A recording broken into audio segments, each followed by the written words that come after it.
Assalamualaikum warahmatullahi wabarakatuh.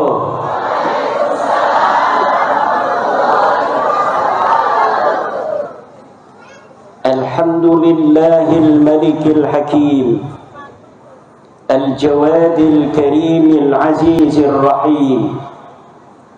فالطريق إليه واضح للقاصدين والدليل عليه لائح للنافرين والصلاة والسلام على سيدنا محمد وعلى آله وصحبه الطيبين الطاهرين. اللهم صل على سيدنا محمد صلاة تجعل بها هذا المعهد سنن الفلاح معهدا مباركا بالعلوم النافعة والتلامذة الكثيرة. يا حي يا قيوم يا حنان يا منان يا ديان يا سلطان يا ذا الجلال والإكرام. أما بعد فيا أصحاب الفضائل حضرات المكرمين para alim, para ulama, wabil khusus sahibil bait, sahibil fadilah wal karamah, Kiai Haji Zainun, pengasuh Pondok Pesantren Sananul Falah beserta keluarga besar beliau, Sivitas Akademika Pondok Pesantren Sananul Falah, ibu-ibu nyainya, semoga semuanya dalam keberkahan Allah Subhanahu wa taala selalu. Bapak Camat Kecamatan Sendang Mulyo, Sendang Agung, semoga Bapak Camat dapat melaksanakan tugas-tugasnya dengan baik dalam keridhaan Allah Subhanahu wa taala. Naik pangkat Pak, jadi bupati, jadi gubernur, amin. Bila perlu jadi presiden, amin.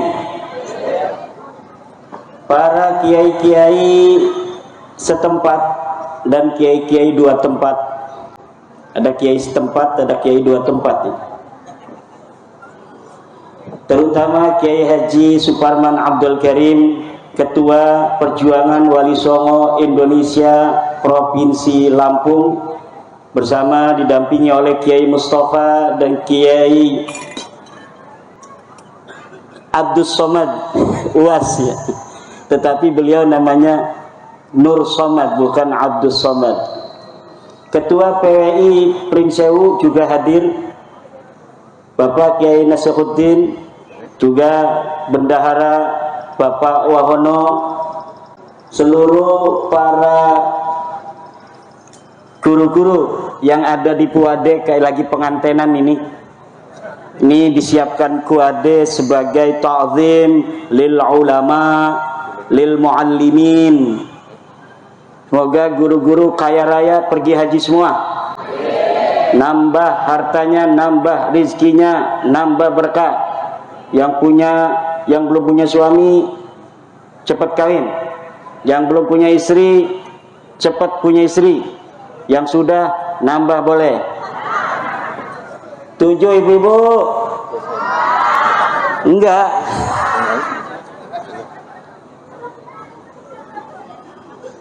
Alhamdulillah, ibu-ibu yang berbahagia yang saya cintai, seluruh wali santri dan anak-anak kita, santri-santri Sananul Falah yang akan berbahagia, karena Sananul Falah itu artinya jalan kebahagiaan.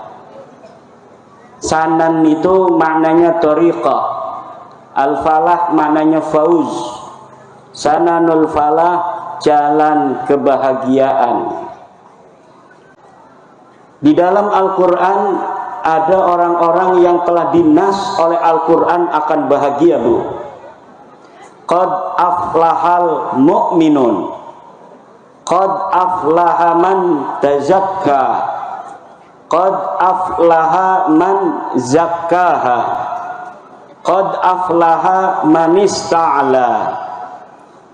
Orang yang dinas oleh Al-Quran sebagai orang bahagia, pertama, qad aflahal mu'minun, orang-orang yang beriman.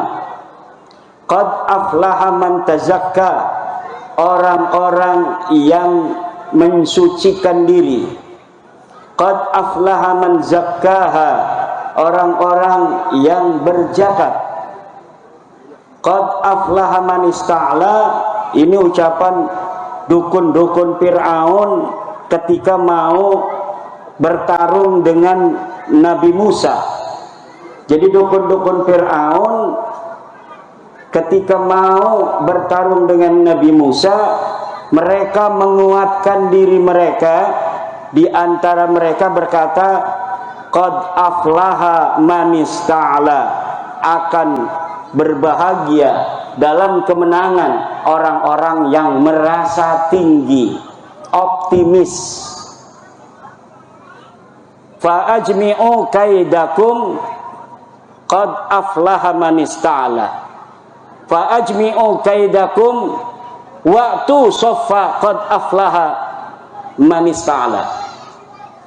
Kumpulkan seluruh kemampuanmu, kumpulkan seluruh tipu dayamu untuk mengalahkan Musa. Waktu sofa, dan kemudian kalian datanglah dengan berbaris. Qad aflaha man ista'la, yang akan menang, yang akan bahagia adalah orang yang optimis untuk menang. Jadi bukan menang benar, bukan bahagia benar, bukan tinggi benar. Dia hanya ista'la, pura-pura tinggi. Dijawab oleh Allah dalam Al-Quran, ya Musa, innaka antal a'la. Ini dalam Al-Quran, innaka antal a'la, engkau yang lebih hebat dari para tukang sihir-sihir itu.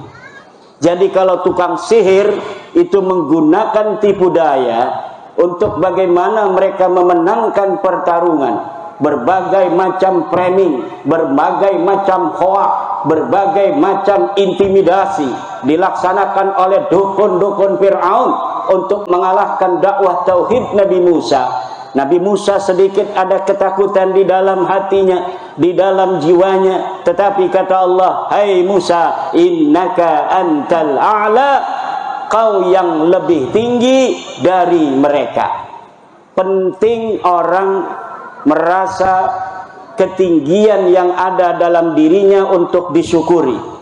Kenapa?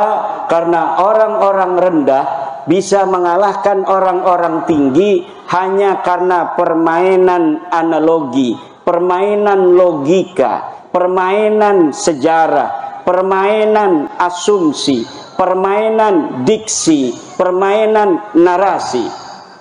Orang-orang Jawa, orang-orang Nusantara, orang-orang Sumatera yang keturunan para orang-orang mulia di masa lalu bisa merasa rendah diri terhadap orang-orang miskin yang datang ke negeri kita Nusantara untuk mencari makan dengan cara mereka merubah sejarah-sejarah kita.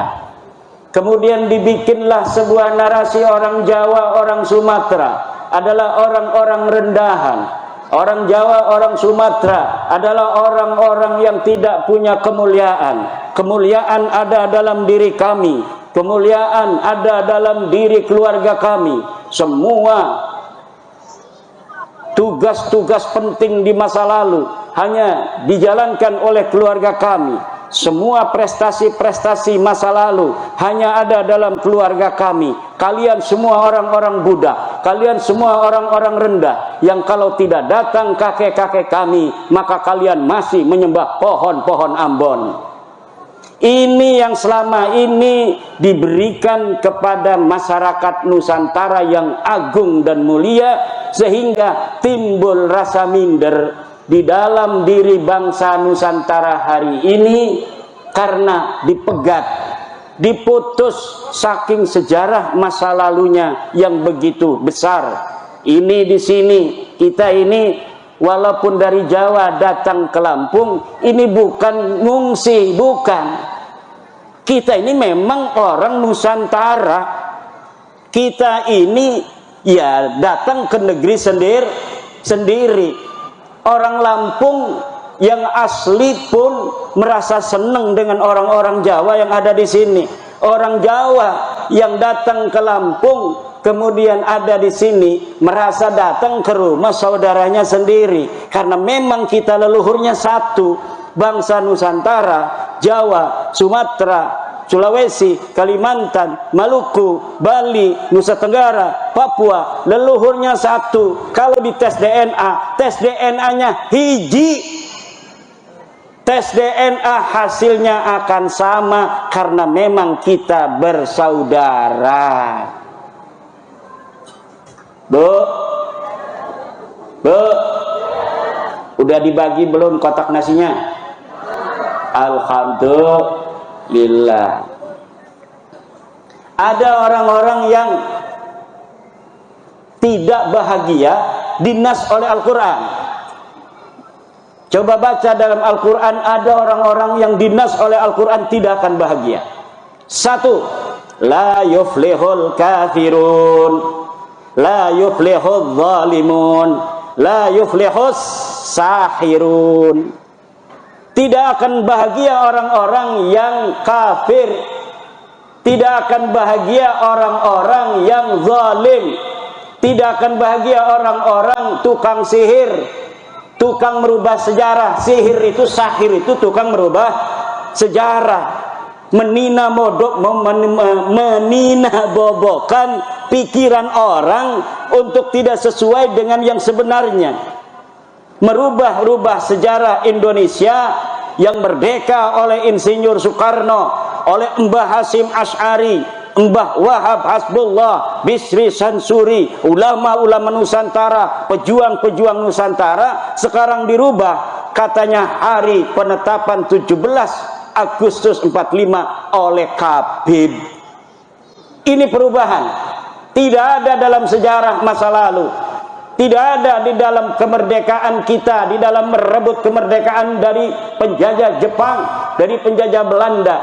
Cerita orang-orang Habib berjuang untuk NKRI teu aya ora ono, tapi hari ini sejarahnya ditulis seperti itu. Apakah orang-orang Sendang Agung akan membiarkan sejarah leluhurnya di masa lalu dirubah oleh orang-orang zalim, oleh tukang-tukang sihir, menyihir dengan merubah sejarah? Itu lebih kuat daripada melet perempuan. Mana? PW ini ajian peletnya udah dikasih, jangan macam-macam. Melet perempuan itu paling manfaatnya untuk dirinya dan mafsadatnya untuk perempuan yang dipelet itu. Tapi kalau merubah sejarah, memelet sejarah, mensihir sejarah, 7 turunan bahkan sampai kiamat kita akan dijajah oleh yang merubah sejarah kita. Ketika mereka di zaman-zaman membutuhkan tenaga, membutuhkan darah, membutuhkan perjuangan, membutuhkan pasukan, di mana mereka tidak ada yang mengirimkan pasukan. 10 November 1945 yang datang ke Surabaya untuk menyerahkan nyawa adalah orang-orang Madura, orang Surabaya, orang Trenggalek, orang Kebumen, orang Pasuruan dan sekitarnya, orang Gresik, orang Jember. Tidak ada dari orang-orang selain nama-nama Jawa dan nama-nama Islam yang asli dari Jawa yang ikut bertempur. Tapi setelah itu hari ini mereka membuat sejarah bahwa katanya leluhur mereka yang menentukan tanggal 17 Agustus sebagai hari proklamasi. Mereka menulis sejarah bahwa sesungguhnya mereka adalah orang-orang yang di balik layar kemerdekaan Indonesia. Pejuang itu di depan layar, bukan di balik layar. Di balik layar itu kedustaan dan kebohongan. Tidak ada pejuang di balik layar. Pejuang itu harus di depan layar. Seperti Kiai Zainun membuka pondok ini dengan kakaknya Kiai Fatah Hasan yang luar biasa, doanya sampai menembus langit tadi, mendoakan kita semua yang hadir. Itu ibu-ibu lagi didoain oleh Kiai Fatah Hasan, semoga ibu-ibu banyak duitnya. Itu ibunya diem aja makan snack, padahal lagi didoain kaya raya, didoain semoga anaknya jadi kiai, jadi camat, jadi bupati, jadi gubernur, jadi presiden, jadi ketua PBB sekalian. Kenapa? Karena kemuliaan kita sebagai manusia ditentukan oleh Allah, bukan berdasarkan siapa keturunan kita. Dan ini yang sedang dibodohi, sedang disihir oleh mereka, bahwa kemuliaan itu hanya berdasarkan keturunan.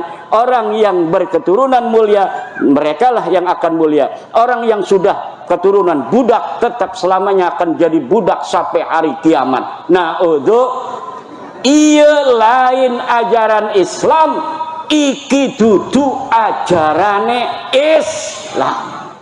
Ini ngomong Jawa Sunda karena ada orang Sunda juga tadi. Assalamualaikum, saya dari Pandeglang katanya. Biarin dia doang tuh yang ngerti bahasa Sunda. Juga ada kiai teman saya dari Petir ini rupanya. Masya Allah. Sehat Kiai. Ini khas merah putihnya ini tuh ada di belakang tuh. Ibu-ibu, bapak-bapak, hadirin ma'asyiral muslimin rahimakumullah, yang tidak akan bahagia lagi, Kiai Jainun, jangan takut-takut. Kiai Jainun ini kalau di lab sampai ke pelosok katanya ini. Tenang aja, Kiai pelosok juga sama dengan Kiai Jainun, teu percaya Habib eta turunan Nabi, teu ngomong doang teu. Sama semuanya. Kiai-kiai kita itu orang yang punya ma'rifat billah, punya ma'rifat billah. Cuma mereka punya kebijaksanaan kayak Pak Camat, Pak Bupati. Itu mereka jadi bapak bukan hanya untuk kiai.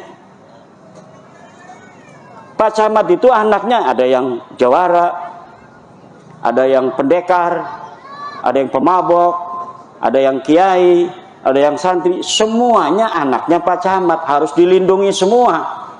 Makanya dalam setiap desa kadang-kadang Pak Lurah bikin taman bermain. Kiai mah gak bakal bermain-main, itu hidupnya hanya untuk zikir pada Allah. Tapi kenapa kepala desa itu bikin taman bermain? Untuk orang-orang yang gak bisa zikir, dia bisa tenang kalau ada di taman. Sedangkan manusia itu perlu ketenangan. Kalau kiai nggak keluar rumah dia 2 bulan juga dia biasa-biasa aja. Kenapa? Punya kedekatan dengan Allah yang dia tidak membutuhkan hiburan apapun. Tapi manusia tidak sama. Ada yang kadang-kadang dengan Al-Quran saja dia udah cukup merasa tenteram. Ada yang tidak perlu baca Al-Quran, dia hanya zikir kepada Allah. Ada juga yang butuh selawat baru dia bisa nangis. Kalau baca Sallallahu ala Muhammad, baru dia bisa nangis. Kalau yang baca selawat Kiai Fatah Hasan, Allahumma sholli ala sayyidina, dia nggak nangis. Padahal bagi orang yang sudah mencintai Rasulullah, tidak penting suara enak ataukah tidak, ketika disebut nama Muhammad, maka dia langsung ada setrum jepret kepada baginda Nabi besar Muhammad sallallahu ala Muhammad. Ada orang yang butuh musik juga. Dia kalau mendengarin musik-musik yang apa namanya itu semangat, dia jadi semangat. Kalau dia tidak mendengarkan musik semangat, dia mewek, dia memble. Itu ada yang begitu. Jadi manusia itu diciptakan oleh Allah bermacam-macam warna. Camat, bupati, presiden, itu yang suka sholat anaknya, yang nggak suka sholat anaknya, yang suka ngerampok juga anaknya, yang harus diberi hak sesuai dengan amalnya. Dia benar harus dihukum, tetapi dimasukin penjara, dikasih makan sama negara. Kalau kata saya itu para koruptor masukin penjara nggak usah dikasih makan. Coba lihat 12 hari udah mati apa belum. Tapi nggak begitu sama negara itu, sama presiden, sama bupati. Tetap yang nakal pun perampok, penjudi, tukang judol. Bu, suaminya ada yang judol apa tidak? Yang sabar aja. Paling kebun sawit nanti dijual gitu. Jangan sampai ibu-ibu suaminya suka main judi online, berbahaya. Itu tidak akan ada orang kaya raya dengan judi. Bahaya. Kalau pengen kaya raya, nanam sawit, jual, celengin. Nanam padi, jual, celengin. Nabung 5.000, kaya raya nanti. Guru-guru, insya Allah jangan khawatir. Dana bosnya tidak akan dikurangi karena efisiensi. Amin ya rabbal alamin. Tenang aja. Negara kita kaya raya, Bu. Negara di dunia ini yang paling kaya raya adalah Indonesia. Jangankan pohon, tongkat saja itu ditanam akan jadi pepohonan. Ini negeri kita Indonesia, makanya banyak orang yang pengen ngaku-ngaku ini negeri adalah negeri mereka. Ini negeri Indonesia, Bintu Terim. Anak perempuannya Kota Tarim. Kota Tarim siapa itu? Kota apa itu? Kalau anaknya kaya raya begini, harusnya kaya raya itu Kota Tarim. Kaya apa tidak Kota Tarim? Miskin. Tidak ada pepohonan apa-apa. Kita orang kaya raya, banyak sawahnya, banyak sawitnya, banyak kebunnya. Jangan mau jadi anak buah orang miskin-miskin seperti itu. Mereka miskin, tidak punya apa-apa. Mereka ingin kaya, datang ke negeri kita Indonesia. Boleh datang ke sini, tapi jadi anak buah kami kalau mau. Jangan mau jadi tuan, mau mengalahkan orang-orang asli di Indonesia ini. Ini tanah kami, tanah Nusantara. Boleh silakan ente nyari makan, tapi aneh yang jadi majikan kalian. Kalau kalian mau hidup di Indonesia ini, hidup jadi hamba sahaya kami, bangsa-bangsa Jawa, bangsa-bangsa Sumatera. Gak boleh. Kenapa? Memang kalian bukan siapa-siapa. Kalian orang miskin datang kemari ke Indonesia. Kalian orang bodoh. Yang pintar itu orang pelosok. Yang pintar itu orang Riboyo. Yang pintar itu Sidogiri. Yang pintar itu adalah Syekh Nawawi Tenar Al-Bantani. Yang pintar itu santri-santri kita. Mereka hanya punya sahirun, menyihir bahwa kami lebih mulia dari kalian, kami lebih hebat dari kalian. Ilmunya nggak ada. Tapi anehnya masih banyak kita yang bodoh spiritualnya, bodoh emosionalnya. Hanya dengan kata-kata narasi dan diksi begitu kita percaya. Katanya mereka turun Nabi, turunan dari mana? Nabi itu orang Arab, wajah kalian bukan Arab itu. Ngaca dong, kalian Arab apa bukan? Tes DNA-nya aja bukan orang Arab, orang India, orang Kaukasus. Ini apa ini artinya? Artinya mereka bukan turunan Nabi, wajahnya bukan wajah Arab, wajah India. Tes DNA-nya haplogrup G, orang mana itu? Orang Kaukasus, jalur lakinya. Jangankan turunan Nabi Muhammad, turunan Nabi Ibrahim aja kagak. Kalau orang Indonesia ini kemungkinan besar adalah keturunan dari baginda Nabi besar Ibrahim alaihis salam. Ini Bapak kenapa ngentul-ngentul begini? Setuju? Bapak-bapak setuju nggak saya ngomong begini? Ini yang pakai merah putih setuju nggak Kiai?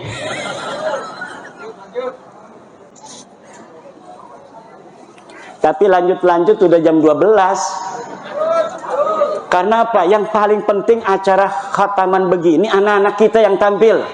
Betul, Bu? Anak kita tadi coba.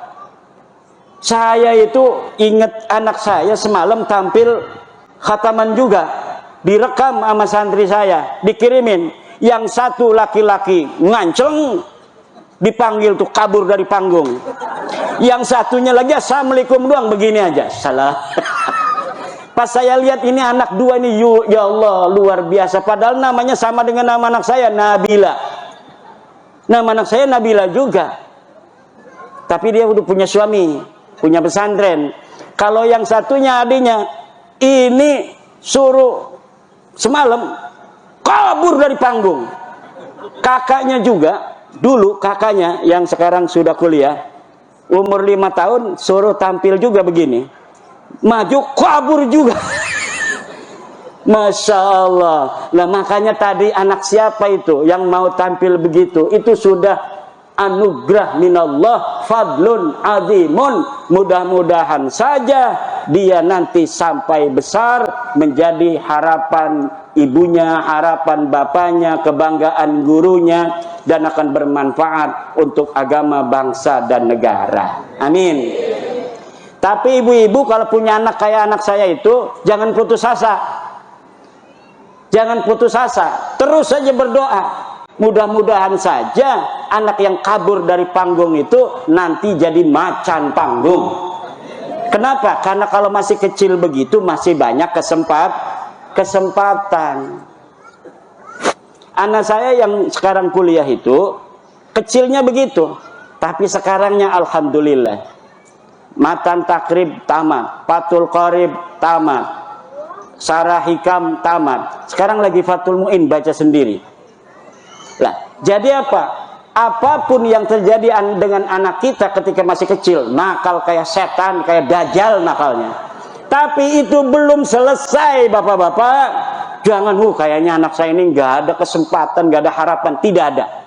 Semua anak-anak kita berpotensi menjadi anak-anak bermanfaat dan mempunyai kedudukan dalam hidupnya nanti di masa yang akan datang. Semuanya sama. Saya sebagai guru, sebagai pengasuh pesantren, ada anak kelihatan anak kiai, alhamdulillah. Ada anak bapaknya aja tatoan, tapi pengen anaknya jadi kiai katanya, alhamdulillah. Kadang anaknya nurut.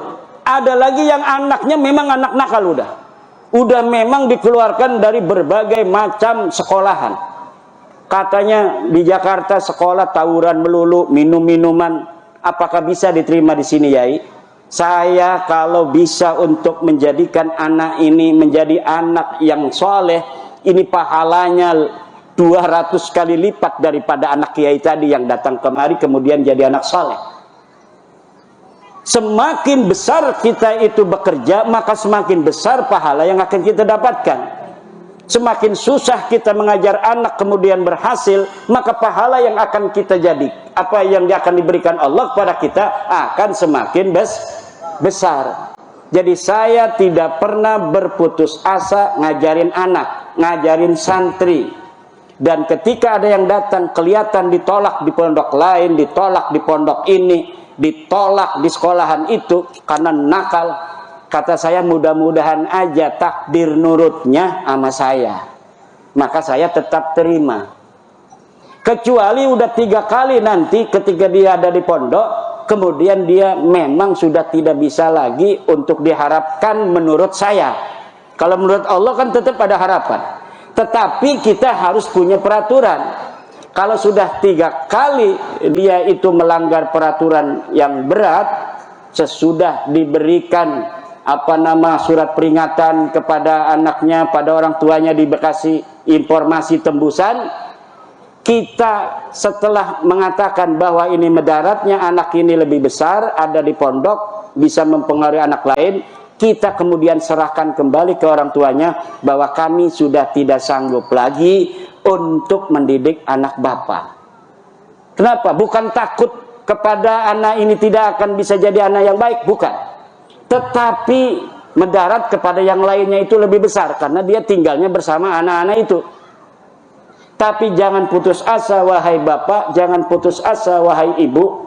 Anak bapak dan ibu ini bukan berarti ini sudah ditakdirkan Allah menjadi orang yang tidak manfaat.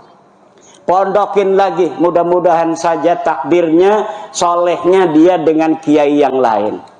Begitu ibu-ibu. Jangan pernah ibu-ibu merasa ketika punya anak yang nakal kemudian itu akhir dari segalanya. Tidak ada kata terakhir sebelum kita ini dipanggil oleh Allah Subhanahu wa taala. Potensi kebaikan semua manusia itu sama. Ini kita yang sekarang jadi santri, jadi kiai, ini belum aman, Pak. Harus hati-hati. Harus aman dan iman. Kenapa? Ada orang yang dari kecil dia berlaku sebagai orang soleh, ketika mau mati bisa saja seperti bir shisha, kemudian dia kafir. Ada orang yang kafir, setelah mau mati dia baru syahadat, aku bersaksi tidak ada Tuhan selain Allah dan Nabi Muhammad Rasulullah. Mati padahal dia belum sholat, belum puasa. Ini lebih hebat mana? Lebih hebat ini orang yang diberikan hidayah oleh Allah di akhir hidupnya. Qad aflahal mu'minun, akan bahagia orang-orang yang beriman. Iman itu pekerjaan hati, la ya'lamuhu illallah, yang tidak diketahui kecuali oleh Allah. Kalau begini mah kita orang mati dikubur di kuburan Islam, itu wahai pendekar, itu namanya muslim. Orang Islam itu yata'allaku bi umurid dunya, yata'allaku bi umurid dunya. Oh, ini orang Islam, sholat katanya. Oh, ini orang Islam dari kecil bapaknya Islam, dianya Islam walaupun nggak pernah sholat, berhak dia dikubur di kuburan Islam. Jadi Islam itu urusannya urusan dunia. Oh, dia orang Islam harus berzakat. Kalau misalnya negaranya menggunakan Fathul Mu'in sebagai undang-undang, itu nanti camat punya petugas penarik zakat. Kalau pakainya Fathul Mu'in, nanti orang-orang yang orangnya Islam, dia punya sawah, sawahnya panen lebih dari 800 kg, didatengin oleh anak buah camat, zakat. Begitu. Kalau yang tidak Islam, pajak. Begitu kalau pakai Fathul Mu'in. Kalau sekarang mah Pancasila yang luar biasa, menaungi seluruh agama dan kewajiban haknya sama semuanya.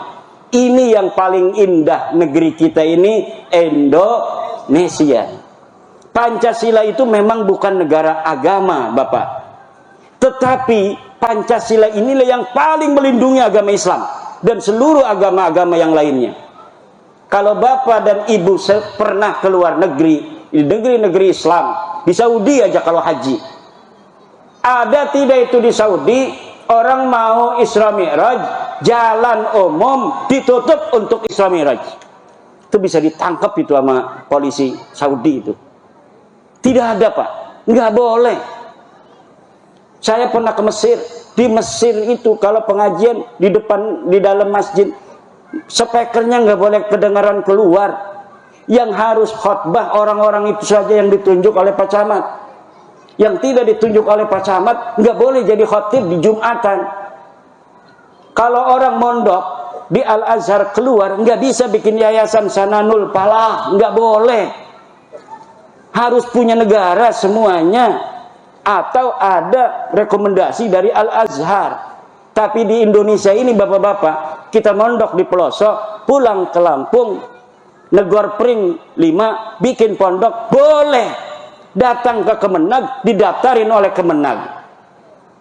Wajib hukumnya negara Pancasila, Mak. Misalnya ada orang datang ke Kemenag, Pak Kemenag, saya udah bikin pondok, santrinya ada 20, saya minta surat izin dari Kemenag. Itu kalau Kemenag nggak bikin, Kemenag bisa dilaporin ke polisi itu, karena tidak menjalankan hak kewajiban sebagai aparatur pemerintah. Itu enaknya di negara kita. Tapi di luar negeri orang bikin pondok nggak bisa, Pak. Di negeri Islam itu, di Saudi nggak bisa orang sembarangan bikin pondok. Di Mesir nggak bisa.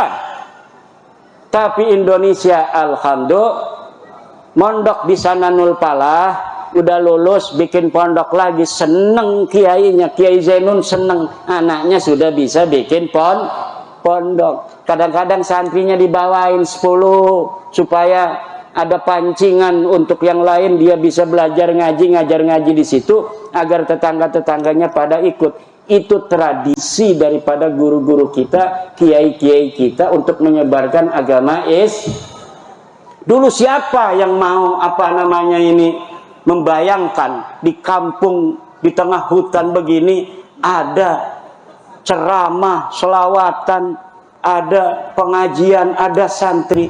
Tapi inilah takdir dari Allah Subhanahu wa ta'ala. Hari ini agama Islam masuk ke pelosok-pelosok Nusantara. Mudah-mudahan nanti Kiai Zainun punya santri yang mau ke Papua, ke pedalaman-pedalaman itu. Nah, udah nggak boleh punya istri di sini, nyari istri di sana. Bu, kalau ibu-ibu punya anak perawan yang cantik-cantik, jangan kasihin nama yang lain, ama santri aja, ya. Bu, ama santri apa kiai? Hah? Kalau punya anak cantik mau dikasihin santri apa kiai? Kiai. Boleh sama kiai juga. Gak ada kayak nggak zaman dulu. Zaman dulu tuh Pak Camat, kalau ada santri kelihatan mondok nih di Jawa, belum pulang dia ini, setiap apa tuh mau puasa rawahan, itu orang-orang yang punya anak perawan ngirimin kepada anak yang santri yang lagi mondok di Jawa, ibunya itu banyak rantang. Kenapa? Dikirimin yang orang-orang punya anak perawan ini supaya nanti anak perawannya dikawin. Sekarang beda. Ya Allah, jamaah sekarang udah beda. Ibu-ibu pengennya punya anak apa namanya itu, pegawai pabrik di Serang. Kenapa? Jelas gajinya 5 juta. Santri nggak ada gajinya.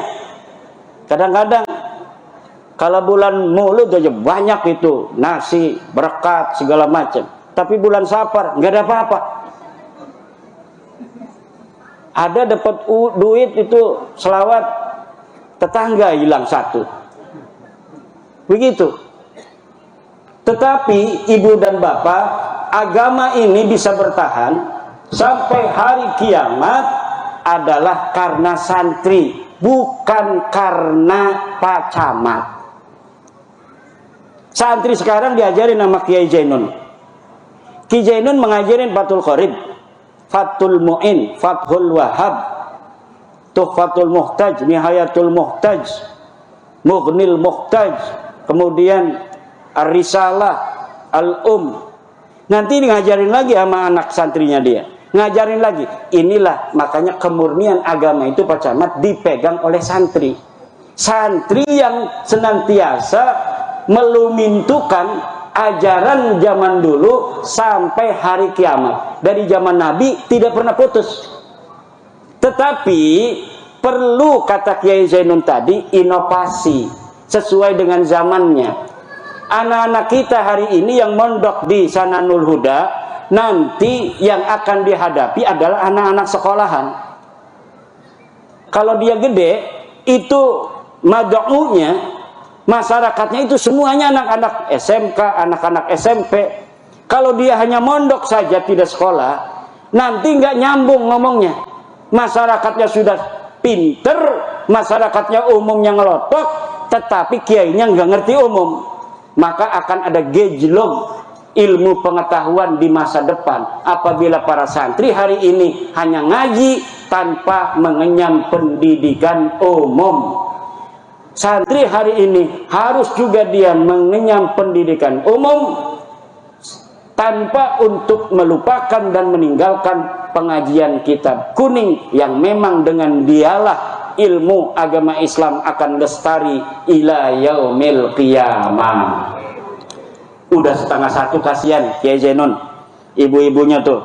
Ibu-ibu ini orangnya luar biasa, ahli surga, ahli jannah, ahli pengajian. Tapi suaminya nungguin di rumah. Suaminya nungguin di rumah, pengen dikasih makan. Alhamdulillah. Moga-moga kita doakan anak-anak kita yang tampil tadi jadi ulama, jadi pemimpin masa depan. Kita doakan pondok pesantren Sananul Huda akan mendapat keberkahan sama seperti pondok pesantren induknya, yaitu pondok pesantren Al-Falah Peloso di Jawa Timur. Dan semoga pondok pesantren Sananul Huda akan terus Allah kasih keberkahan, banyak santri, banyak rizki, Ini hutan-hutan yang di sebelah sini bisa dibayarin semua untuk kenyamanan anak-anak santrinya. Amin ya Allah ya Rabbal. Terima kasih atas segala perhatian. Mohon maaf atas segala kekurangan. Wallahul muwaffiqu ila aqwami thariqin. Wassalamualaikum warahmatullahi wabarakatuh.